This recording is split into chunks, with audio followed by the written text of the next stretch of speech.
Pandora's prospects, gloomy. And can simple-priced generics topple your favorite brands? This is episode 67 of Media Unplugged, the podcast that goes behind the spin to reveal what's really happening in media. Media Unplugged with Tom Asacker and Mark Ramsey.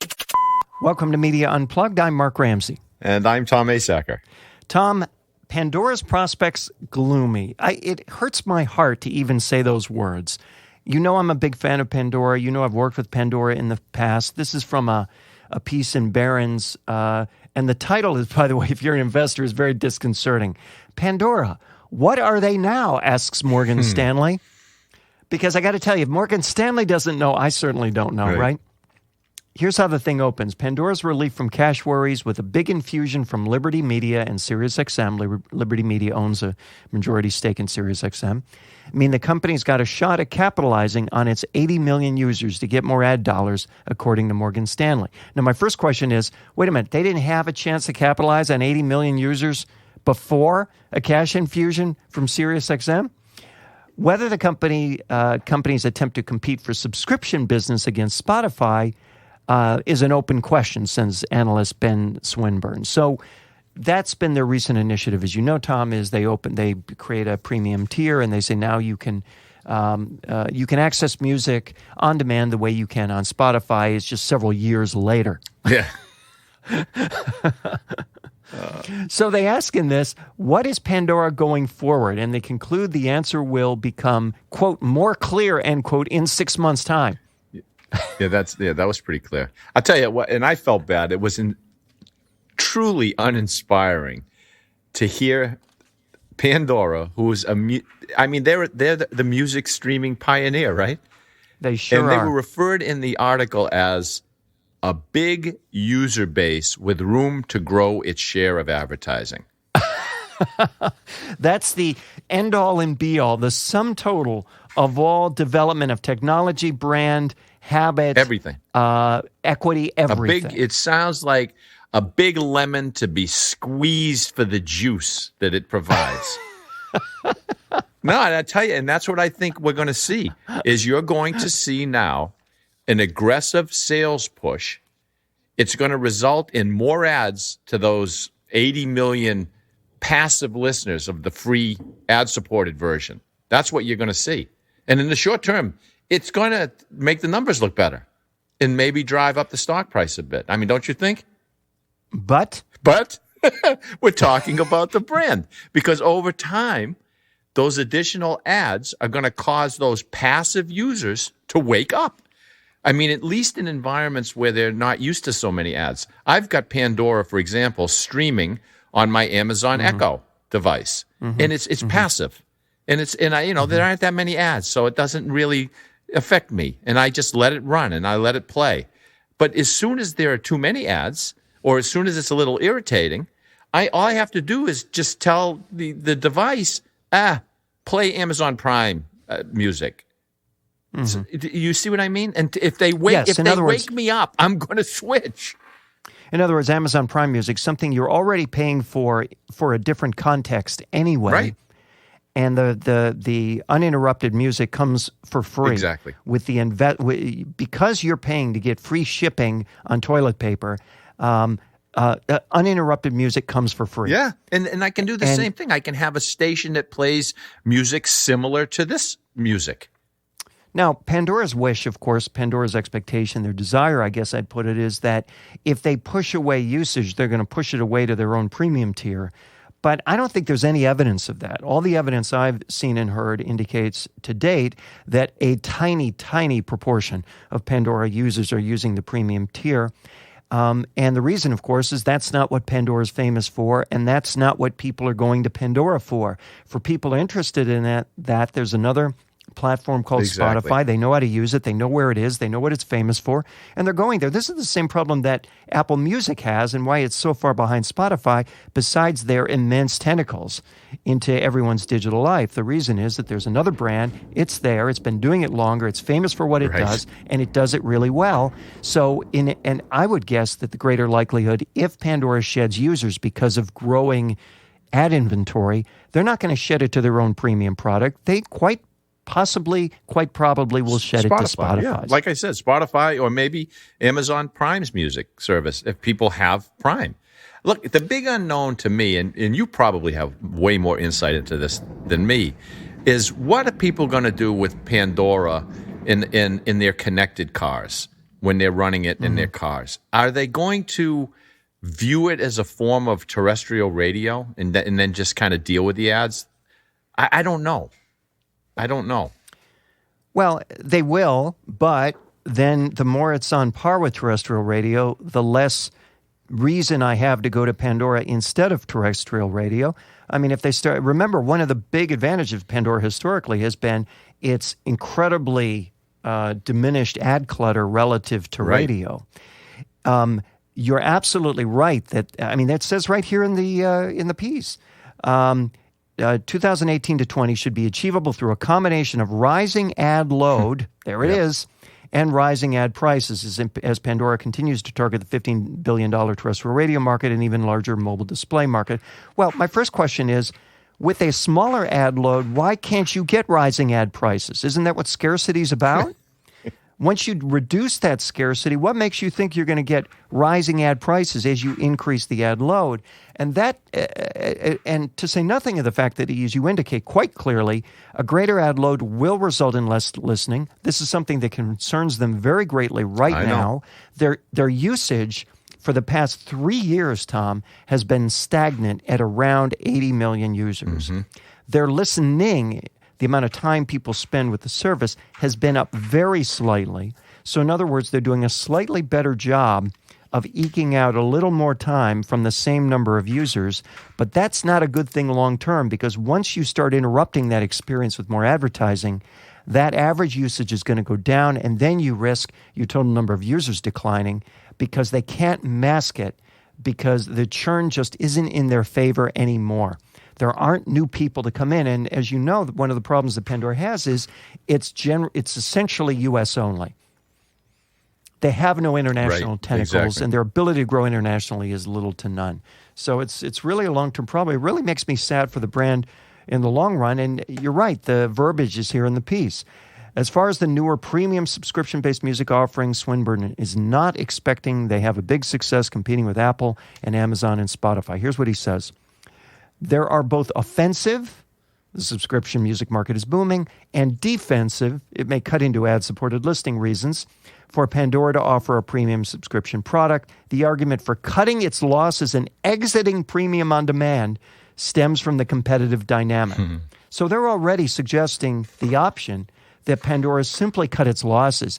I don't even think they've been in it for a year yet. Well, they don't believe in the strategy. They don't believe in the strategy, and not coincidentally, of course, Tim Westergren, founder of Pandora, just left the CEO. And that was his strategy when he came back. This was his main, objective, was to build out this capability. But I think they saw the metrics come in. They started to freak out. The investors started to melt down, and now everyone's considering a lemon to be squeezed. It's really sad. Is. You're listening to Media Unplugged with Tom Asacker and Mark Ramsey. Tom, can simple price generics topple your favorite brands? That sounds like a question that nobody's ever asked before. This is an interesting piece, isn't it? I just love this piece because I thought it was, and you and I never discussed these things in advance, but I thought it was so wrong-headed at every level. It's from the Wall Street Journal, and the title is The $3 Peanut Butter Club Startup to Test the Power of Brands. Ooh, you could just feel the brands shaking in their boots, can't you? Somebody thought it made sense because they got tens of millions of dollars in investment money. They got $50 million in funding from investors, including the New Enterprise Associates and Google Ventures. And I want to mention their names because I want everyone to know who needs to be properly humiliated within the next 3 to 6 years. Okay? It is those two entities.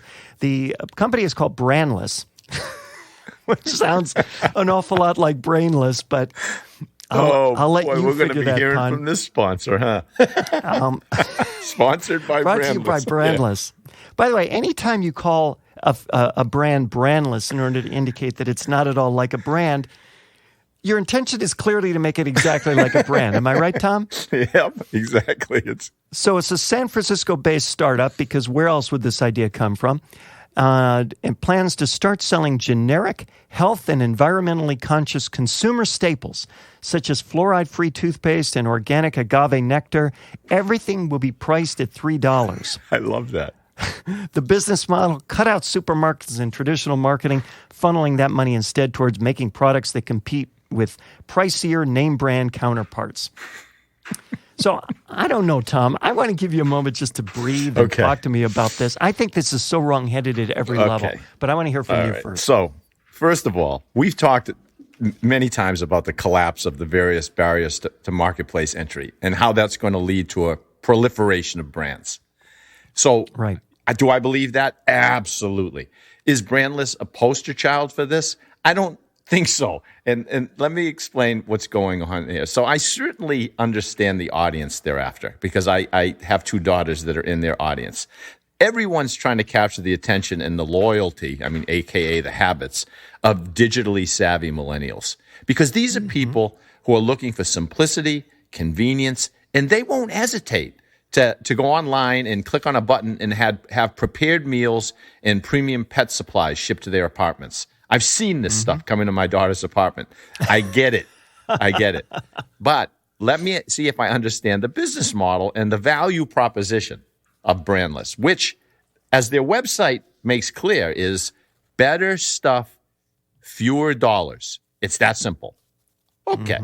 So I go on to the site for $3 for any product, right? Any product, from maple syrup to a serrated bread knife, $3. I go to the website, I click on organic extra virgin olive oil. It comes up 8.5 ounces for $3. I say, okay. So I just go in and I Google 8.5 ounces organic extra virgin olive oil to see what pops up. What pops up is their generic product, and a branded version, which Walmart will ship to me for the same price. So I'm looking, I'm going, okay. Well, wait, how much is the Walmart version? Same $3. Oh, same price. So, it's like 16 point something ounces for, under $6 or something. And I went, it's the same price. So I said, okay, all right, maybe I don't get this. So I clicked on the serrated bread knife for $3. And I looked at it, and I couldn't even figure out what it was. It showed a black handle and a blade. I said, it didn't say much else. So I went to Amazon, and I clicked on serrated bread knife, and I was overwhelmed by the choices and prices. And my mind starts thinking, wait a minute. I guess I don't want a cheap-ass bread knife. And that's what the Brandless knife appeared to be. It didn't look like better stuff. It just looked like a cheap knife. Well, that was one thing I was going to ask, was where's the evidence that this is better stuff? Where's the incentive to create better stuff? And anytime you debrand something, you take away one of your mechanisms to communicate that something actually is better. And who's going to trust a startup out of San Francisco to come up with 80, 90, 100 categories of stuff, all better than what you can get at the same price anywhere else? This is what I'm saying. So if you look at those two examples, right? So the value of Brandless is not in the cost savings, because that better organic extra virgin olive oil, I could find that somewhere else for the same price. And it's not in the fact that the product's differentiated, right? Because it's not. Like I said, it's generic. So it's not differentiated. It's not lower priced. Then what is it? Well, is it easier to get? No, right? Because listen, most of the stuff that you do look at that you say, oh, $3, that's a deal. They're stocked out of those. So the smart people that went, I'm going to buy a case of this stuff, they bought the case, and now no one can get it. So, all right. Okay, so let me tell you what I think is going on. Are people going to try this thing? Sure. I don't think they're going to fear that they're going to get substandard quality. I don't believe that. They believe that they're going to get the quality that they're paying for. Do I think they're going to turn Brandless into a habit, like they do with other brands? I can't pinpoint the value in doing that and turning over that decision-making to Brandless. But see, I think maybe you and I are missing the Brandless strategy altogether, because maybe what they're doing, maybe they're going to be offering products as, now I know this sounds crazy as hell, because I remember there was a commercials that used to play years ago in California at some auto dealership, and he said, come on down, we sell everything below cost. We make it up on volume. I think that's what they're going to do. I think they're going to offer this stuff as basically loss leaders in an attempt to capture consumers in a database. email addresses, credit card numbers, shipping addresses, preferences, all in an attempt to sell that data and that relationship to some brick and mortar retailer that knows it needs to get moving into the direct-to-consumer digital market space. I think that that's what's going on. Well, that's a very devious strategy, and I'm going to explain to you why it's not going to work. Go ahead. Because brandless is ignoring the most important brand, and it's the one you mentioned, and that brand is called Amazon. Tom, why in the world, if this had any value at all, if this had any juice at all, would Amazon not kill this dead? Amazon, as you know, has its own line of generics called Amazon Basics. They are, based on the ones I've used, perfectly serviceable substitutes for other branded items. They are as easy to get as any branded item, and they have the same name that you trust for almost everything else you buy from Amazon, namely Amazon's. There's also the cost. So that's the habit factor and convenience factor, right, in Amazon's favor.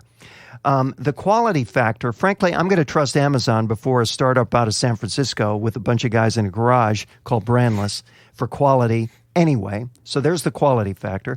Third is the cost. Well, if you look at the cost arrangement for Brandless, shipping is $9 or free for orders of $72 or more. Anybody who pays $35 a year membership fee gets free shipping on orders of $48 or more. Now, all of that is really complicated, right? I mean, I'm sure none of that even stuck with you. But the point is that this is way worse than Prime. If you are a Prime member, and as you just indicated, you're a Prime member for all kinds of reasons that have nothing to do with your groceries. The fee for Amazon Fresh, which is their equivalent of this, is $15 a month. That gets you free delivery on any order over $40. So just because you're watching Man in the High Castle or getting free delivery on books, just because you're paying that amount, for an extra $15 a month, you get free delivery for anything over $40. You get to get Amazon Basics. You get to get any premium item you want in addition to Amazon Basics, which you cannot get through Brandless. You get to get an infinite array of choices, which you cannot get through Brandless. And you get not to have to worry. You get not to have to worry about, what is this brand called Brandless? What do I know about it? Why should I trust it? Why do I need to sign up with it? I'm already signed up with Amazon. In other words, to the degree that this thing gets any traction at all, it only proves the opportunity for Amazon Basics and Amazon Fresh, and Amazon will squash it. No, I hear you. I hear you. But like I said, this is what I believe is going on. I mean, you tell me what you want to believe. I'll read you two things that the co-founder said or wrote, okay? And you tell me which one you believe. So remember, she's a co-founder, Tina Sharkey. She's a Sherpa Capital venture partner. She's a serial digital entrepreneur. She said most CPG companies don't have any relationship with consumers. Okay, so she said that. Now, she published on Medium on Tuesday. Listen to this, and you tell me which one you believe. For us, Brandless is about more than any individual product we sell. It's about the true democratization of goodness. Okay? The first quote was for the Wall Street Journal. The second one was for Medium, right? Right, was for Medium. Okay, I would never have guessed that otherwise. Good. So call me cynical, but I think what she means is the first one, not the second one. I think she means the first one, but I don't think the first one is true, because you know and I know that wrapped up in the whole value and meaning of a brand is a relationship with consumers. In fact, brand equity is defined in some sense as a relationship with consumers. That's different from saying, yes, I have your email address, but it doesn't mean I don't have a relationship with you. She means digital, direct to consumer. I will make a prediction with you right now. This thing won't make any money. They might get a lot of customers, and then they're going to sell all that to Target. That's my... And my prediction is that no, they don't make any money. No, they don't get a lot of customers, and no, Target doesn't buy it. Well, there you have the two predictions. Okay, it's time for rants and raves, Tom. What do you have this week? Well, you know what? I didn't even do a rant or rave because after reading those two pieces, I said, I've got to just emphasize. I mean, Pandora's challenge and the whole brandless launch. I want to emphasize again the nature of the marketplace, which is no different than the nature of life. And hopefully it'll help some confused and frustrated executives and entrepreneurs. And this is it. And we've talked about it. Everything, and I mean every single decision that people make is driven by desire. So marketplace success is about creating a compelling exchange of value, which you couldn't see, by the way, in either of those two cases. And by the way, today, doing that in a complex, really fast-moving environment. So even if you're looking for someone to return your phone call, and they're not, like they don't for me, don't take it personally. Try to remember the nature of their chaotic, anxiety-filled lives. Recognize that you had better make it highly desirable, really easy. And listen, I'm not trying to be cynical, but there is no such thing as pure altruism. I mean, I don't even think people realize the funny paradox of this guy. Do you remember Adam Grant's popular book, Give and Take? Oh, I never read it. His thesis is that giving unselfishly to colleagues or clients will lead to one's own long-term success. Do you see the paradox? It's not unselfish if it's leading to your long-term success. So don't take this personally. Understand how the environment works, how everything's connected. Figure out how to weave unique value into and throughout that environment. And again, we're not hardwired for altruism. We're hardwired for self-interest. I mean, I remember I heard a story about a bunch of kindergartners, and they're on a school trip. And this little girl brings the bus driver a handful of peanuts. And he's surprised, and he's touched, and he thanks her. And then 10 minutes later, she comes up and does it again. And wow. And then she returns again with another handful of peanuts. And the third time, the bus driver says to her, "Honey, you and your friends can share and enjoy these. You don't have to bring them to me." And she says, "Oh, no, we just like to suck the chocolate off of them." There's no such thing as pure altruism. We just got to get over it. This is the Handful of Peanuts episode. Oh, boy, that is unbeatable. You should have gone second. No, go ahead. So I found this piece in Neiman Lab, and the title is, it's about a new website which calls itself an IMDB for podcasts. It's called Podchaser, which is, I think it's trying to more liquidity chaser, but I'll leave that for another conversation. Podchaser, an IMDB for podcasts, is building a big tags-based database to help people discover shows. Usually I don't look for titles with tags-based database in the title, but I made an exception this time. So this is the thing. Everyone is arguing that, iTunes is just not doing a good enough job surfacing my podcast, right? We need a place that facilitates discovery. Quote, one of our big advantages is we're trying to build this bottom-up feature-wise. We're talking to 100 different podcasts and tons of listeners and asking exactly what they want. Well, Tom, the only people who feel it's a problem to discover podcasts are those who create podcasts that aren't discovered. Consumers don't have this problem. This is by far the biggest myth in the audio space right now, that everyone's, frustrated. They walk into their office, they turn to their associate and they say, "You know what? I just wish I could discover podcasts more effectively." That doesn't happen. And here's how the piece opens. One of the most common gripes about Apple among podcasters, particularly those with smaller audiences, is that the company hasn't done enough to solve the industry's discovery problem. While podcast listing continues to climb, it does so unevenly. Apple's top podcast charts are perpetually dominated by a shuffling but largely identical list of shows, all from established media brands. This American Life, Planet Money, et cetera, et cetera, et cetera. The podcast discovery is broken maxim, now frustratingly familiar, has spawned no shortage of efforts to solve it, and the latest is this particular platform called Podchaser. So, in other words, Tom, we don't understand consumer psychology and the nature of hits. And we think that the reason why our podcast they say, 1,000 or less, but I think the reality is probably 100 or less listens.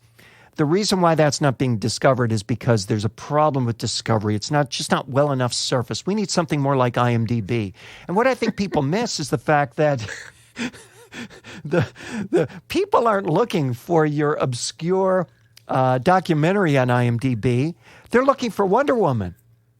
They're digging deep on Wonder Woman. They're digging deep on the hits. Every platform is ultimately about the hits. Every platform is about its hits.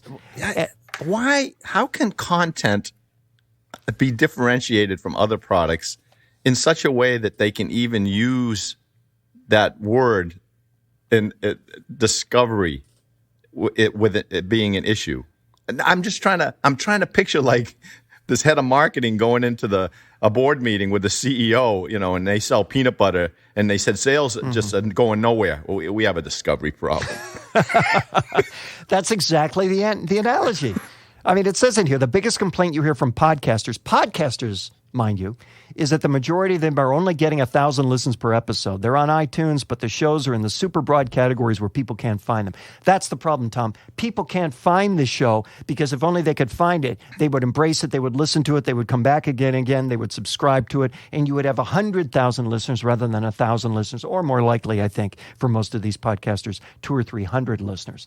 It just never ceases to amaze me that this myth exists. It's just, listen to this.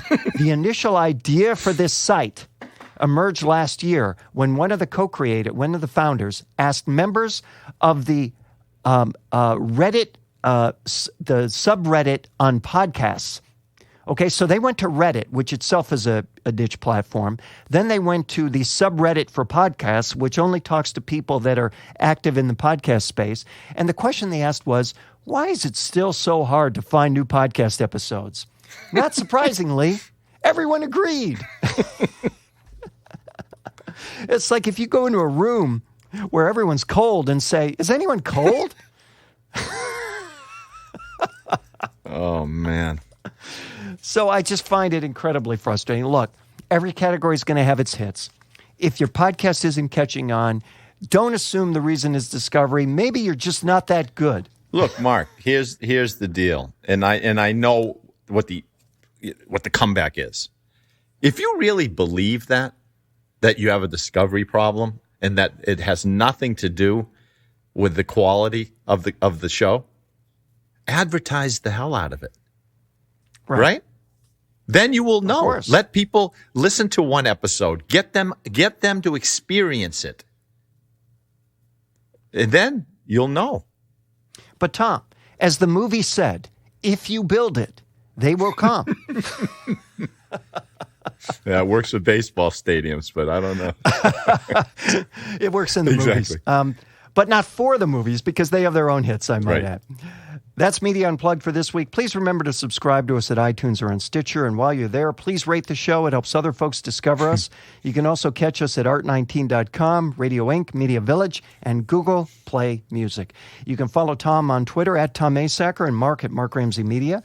Send us your questions and comments using hashtag Media Unplugged. If there's a media topic you want us to cover, tweet us. Catch up on older episodes at our website, MediaUnplugged.net. We should call them classic episodes, Tom. You should say discover our episodes. You're absolutely right. Discover older episodes. Because, there are a lot of things, you and I always go back and forth on this, that we go back to older episodes and all of a sudden we uncover something that all of a sudden, boom, Taylor Swift is back on Spotify. Look, if I were a stockbroker, an analyst, I'd be listening to every one of our shows because we predict all every this episode. stuff. The problem is that we have a discovery problem. Special thanks to the producer of Media Unplugged, Jeff Schmidt. Exciting audio for media, and it really is. You can find him at jeff-schmidt.com. For Tom Asacker, I'm Mark Ramsey, and thank you for listening.